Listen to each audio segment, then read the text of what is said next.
gorgeous building on a really beautiful day. It's the 1st of April 2017. To me this is quite an iconic building because it represents something about England, and it represents a story really that we've all used to and we all remember from our days at school. I'm Philip Arkinstall, I'm a history teacher, and I want to really share a passion for bringing the local sites of England to people around the world. This is number one. We're at Battle Abbey, the year 1066, and we're going to have a quick look at the Battle of Hastings. So the Abbey here was built in commemoration of that battle by the winner. It was a battle that involved really three kings: Edward the Confessor, the king that died; Harold Godwinson, the man who took the throne; and William the Conqueror, the man who would eventually become the King of England. Here is Senlac Ridge, and this is our battle.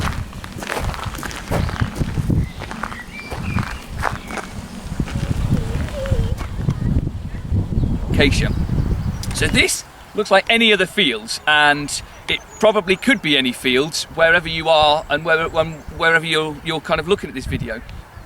But to give you a kind of sense of where you are, in the distance you can see a little wooden statue, and there are lots of those markers all over the battlefield site, and these markers are designed to show you the size of the battlefield. But this is a story really, and this is a story about 1066. On the 14th of October, one king raced down here from fighting a battle at Stamford Bridge, a battle that was designed to be the landmark battle of the year. It was supposed to secure his kingdom and make sure that there were going to be no more Viking incursions. Harold had won that battle and then heard that the Normans had invaded at the same time. So races 250 miles with an exhausted army to reach the ridge at the top here, just where the Abbey now stands. It's on this ridge that the Saxons would lock their shield walls and prepare to defend against their attack. If they could win against the Norman invaders here and push William back, or even kill William, the Anglo-Saxons would rule supreme. That wasn't going to be the case.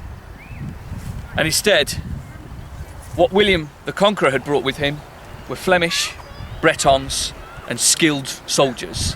And it would be these skilled soldiers that would face against a tired, weary Saxon army. From this battlefield site you can see here a row of trees, and just beyond that is marshland. And this is one of the first sticking points for the Saxon army when that battle was going to begin. As we move around the site, I'll point out a couple more sites of interest that tell you how this battle unfolded, but really this is it. 1066, Battle of Hastings. So here you can see that real deep water here would have been where the marsh area was, hidden completely by the trees. The Saxons wouldn't have seen this. So when the Normans launched their first attack and hit the shield wall, it's the left-hand side of William's army that forces its way down. And as they run down here, the Saxons suddenly find themselves stuck in marshland, and that's when the Normans can really start to get to work. And it was one of the key moments when the battle was going to change.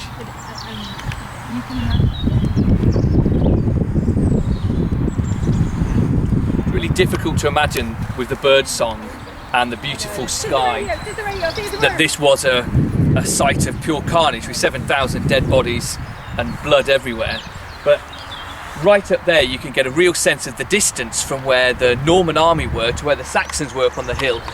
And it is difficult to get a sense of what the landscape was, and landscape does change, but with this distance you can really see that it was important for the Saxons to stay up there. And that was one of the crucial problems. Not only were they tired, not only did they leave their archers behind, but the Saxons were on a ridge where they really needed to stay still. The moment they broke that shield wall, it would be game over. And that was what William was having to do. He was having to fight uphill, quite heavy equipment, to try and break that wall. We know that the kind of turning point we've seen earlier was when the first attack, the Saxons rushed down the hill, are surrounded and killed. It's going to be William's tactics that help win the day, really, because William has got the archers. He can't keep firing the archers, because one of the questions a lot of people tend to ask is why doesn't he keep firing archers and arrows, firing archers. Why does he keep firing arrows up at the Saxons? Well, he can't do that because they can't return them because the Saxons don't have the bows or the equipment to do so. So he's got to really hold back, and he does. And he uses a particular time after hours of fighting to really step it up. Once he started to draw and thin out the Saxons from the line and they start to come down, it's not over. He needs to break the shield wall completely. So what he does is he gets his archers to go for one final assault, and they aim high, and it's fire those arrows that hits Harold in the eye that really changes everything. Here we can see a wonderful woodcut of an archer here striking a pose, quite an interesting pose really.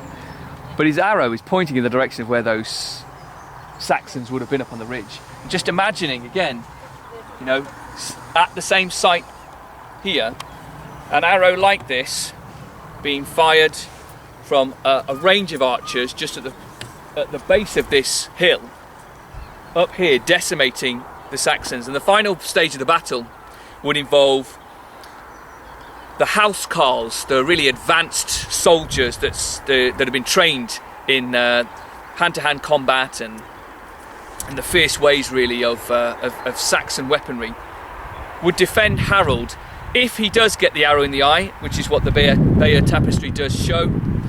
If he does get the arrow in the eye, what is certainly true is that it destabilises the front line, and for the Saxons their shield wall is broken. The cavalry can then sweep through the wall and surround the Saxons. As men start to disappear, we know that two of Harold's brothers are killed, Luwain and Gyrid, and Harold himself is mutilated and butchered. The housecarls are killed. There are roughly 300 housecarls at this battle, and they're all killed on the site.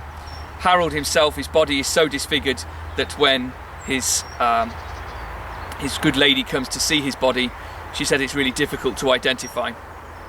At the top of the Abbey is, or at the top of the ridge where the Abbey is a wonderful stone, and on the stone it says that this was the spot where Harold died. Again, we're basing that on what's there and what the records say.